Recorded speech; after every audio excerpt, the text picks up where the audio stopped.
आशा करता हूँ आप सब बहुत अच्छे होंगे। मेरा नाम है सिद्धांत अग्निहोत्री। स्टडी ग्लोस पे आपका बहुत बहुत स्वागत है। तो दोस्तों, पाकिस्तान तालिबान की टॉक्स फेल कर गई है, तो फेल करनी ही थी।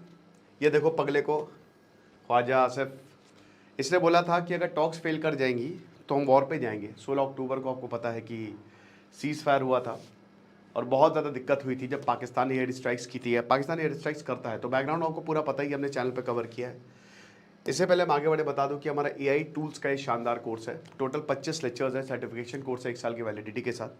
450 सीट्स बची हैं। अभी ये कोर्स 400 रुपये का है। 3 नवंबर से क्लास शुरू होगी। डिस्क्रिप्शन कमेंट बॉक्स में लिंक है। तो यहाँ ख्वाजा आसिफ ने कहा था कि अगर बातचीत फेल हुई तो we will go to war, और बातचीत फेल हो चुकी है। सेकेंड राउंड ऑफ टॉक्स पहले 19 अक्टूबर को ही। अब 19 अक्टूबर को पाकिस्तान ने डिटेल्ड इनको रिपोर्ट दी थी कि देखो ये सारी चीज़ें हैं, हम तुमको दे रहे हैं, ये सबूत है कि आतंकवाद कहां से आता है। तो 2 बजे उसके बाद अगले दिन रात 2 बजे काबुल ने रिस्पॉन्ड किया। और अब जो टॉक्स हुई हैं दोस्तों, वो फेल हो चुकी है। और उसमें ये बोला जा रहा है कि डेडलॉक हो गया है क्योंकि तालिबान जो है इलॉजिकल और एक डिटैच्ड पोजीशन ले रहा है। यानी कि इधर तालिबान बैठा है, इधर पाकिस्तान बैठा है।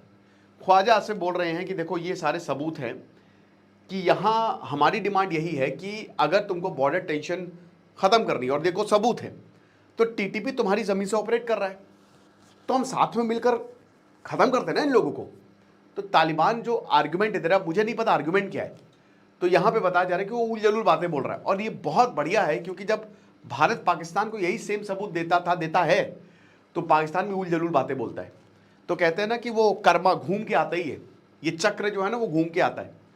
तो वो पूरा पाकिस्तान के ऊपर घूम के आ रहा है। क्रॉस बॉर्डर मिलिटेंसी की बात की गई है और यहाँ पे बोला कि क्रॉस बॉर्डर मिलिटेंसी को आप रोके। पाकिस्तान ने रिक्वेस्ट ही कर सकते हैं, वरना कैसे चलेगा। अगर आप इस मिलिटेंसी को नहीं रोकेंगे तो ये ख़त्म कर दी जाएगी, मतलब हम तो गए काम से। तो पाकिस्तान ने बोला, ये सारी चीज़ें बोली और तालिबान इसको रिजेक्ट कर दिया कि देखिए हम इसमें कोई भागीदार नहीं है और हमारी वजह से ये सारी चीज़ें नहीं हो रही है। अब आर्ग्यूमेंट तो बोला तो है, तो एक तरीके से डेलीगेशन हो गई है फेल। अब जो टर्की, आपको पता है इस्तांबुल टर्की में है। टर्की और भारत के रिलेशन बहुत अच्छे नहीं हैं। अर्दोगान जब तक है तब तक रहेंगे भी नहीं। और इस्तांबुल कहते हैं ना कि इकलौता ऐसा शहर है, इनफैक्ट टर्की जो है इकलौता ऐसी कंट्री है जो वैसे तो डेमोक्रेसी है भाई, जो भी हो, केवल पाशा अतातुर्क ने टर्की को बहुत बड़ा बनाया।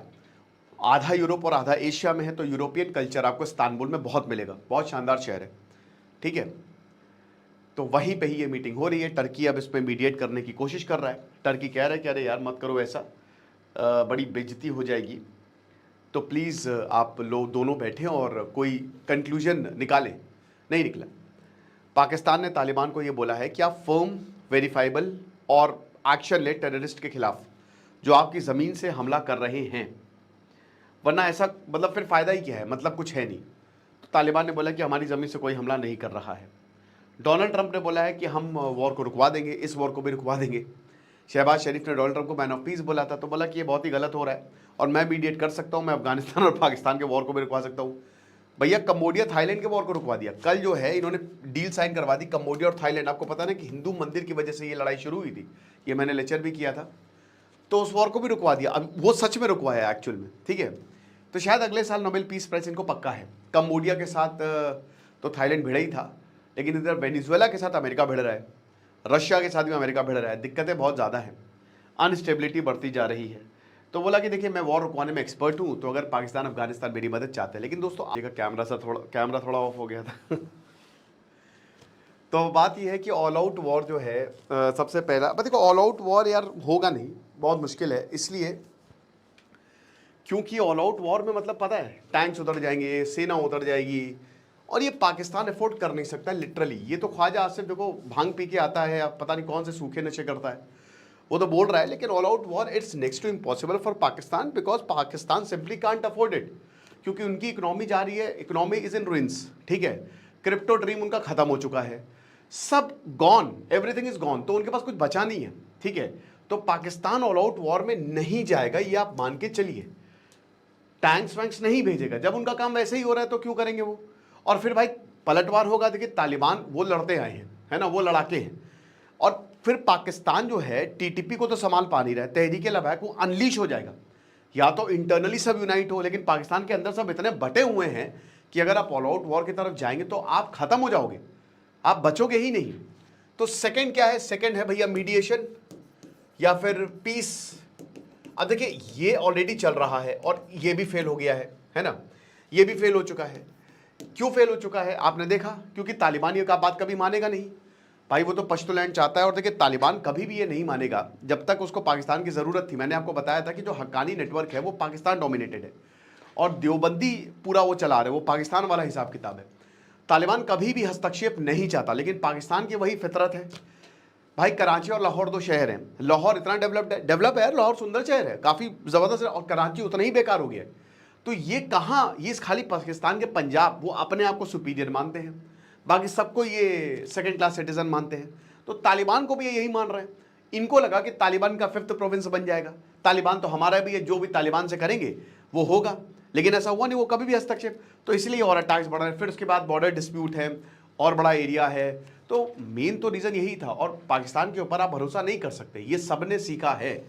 तो ये पीस तो भूल जाइए, ठीक है, क्योंकि तालिबान अगर पीस करना होता तो कर चुके होते।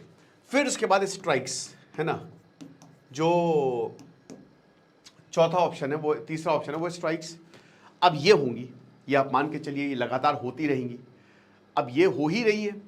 पाकिस्तान देखिए बातचीत फेल हो चुकी है और पाकिस्तान अगेन अपनी एयरफोर्स को भेजेगा, वो स्ट्राइक्स करेगा अलग अलग जगह। फिर तालिबान जो है वो हमला करेगा, गुरिल्ला वॉरफेयर होगा। तो ये बहुत सारी चीज़ें जो है पाकिस्तान कर सकता है इसमें लेके। ऑल आउट वॉर का मतलब यही है कि छोटे छोटे ऑपरेशंस जो है वो पाकिस्तान द्वारा किए जाएंगे। लेकिन भाई देखो, कोई आतंकी तो मर नहीं रहा है, कोई टीटीपी का लीडर नहीं मर रहा है, बच्चे औरतें मर रहे हैं, पूरी दुनिया में संदेश जाएगा, ठीक है। और देखिए पाकिस्तान जो है इंडिया को भी घसीट रहा है। अब इंडिया कह रहा है कि इंडिया जो है स्पॉन्सर कर रहा है, हालांकि उसका कोई सबूत नहीं है। लेकिन कल मैंने आपको बताया था, इस पर लेक्चर भी लिया था, टाइम्स ऑफ इंडिया का बहुत अच्छा आर्टिकल भी था, कि देखो भले ही पाकिस्तान जो है वो सबूत नहीं दे पा रहा है, लेकिन नैरेटिव बिल्ड कर रहा है। तो इंडिया को थोड़ा सा सतर्क रहना चाहिए, क्योंकि इंडिया और तालिबान के रिश्ते, इंडिया तालिबान के करीब आता जा रहा है। तो ये प्रॉब्लम क्रिएट करेगा। पाकिस्तान को पता है कि कुछ भी होता है ना, वो सीधा इंडिया का नाम लगाता है।